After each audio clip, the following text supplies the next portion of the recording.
Jeff, totoo ba na yung Diamond at Platinum records ng singers ni Mr. Rodente yung ginagamit nilang plato? Siyempre hindi. Ay, ano, Jeff, nakapag-training ka na ba? Oo, nag-re-rehearse na din. Eh si Elijah, ano? Kamusta? Paano? Anong trato niya sa'yo? Di pa rin naman nagbabago, maldita pa din. Sabagay. Ay, no, talaga. Wala man lang magagawa.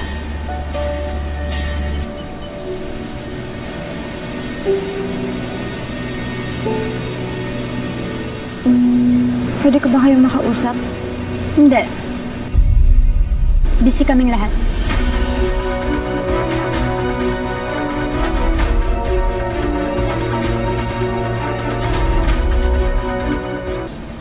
I'm sorry. Sorry sa naging parte ko sa nangyari sa'yo ng acquaintance party.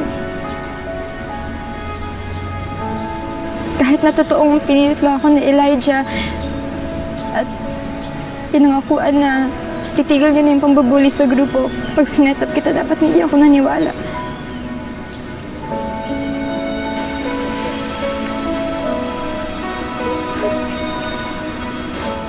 Pumayag ako kasi gusto ko kayong gantihan. Dahil sinaktan niyo rin ako. Piling ko nun, inabandanan niyo ulit ako.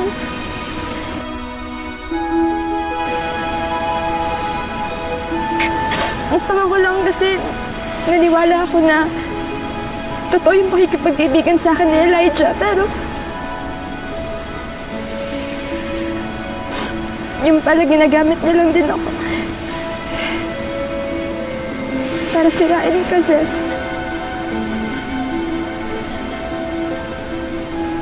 Sorry.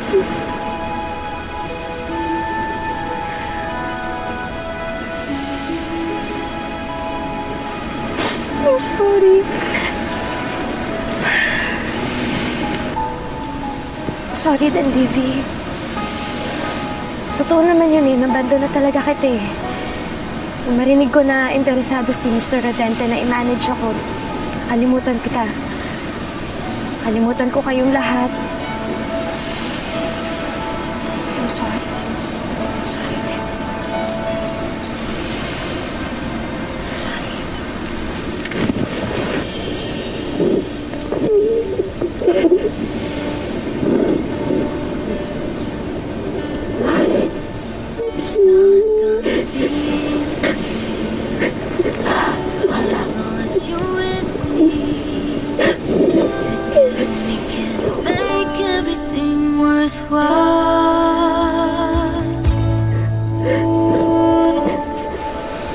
Zeph! Ano? Ganon-ganon na lang yun? Pagkatapos tayong paglaruan ng barkada niya? Tsaka paano tayo nakakasigurado na hindi lang tayo sineset up ng babaeng to? Ashley. Livy, sorry ah. Pero hindi kita pinapatawad. Ashley!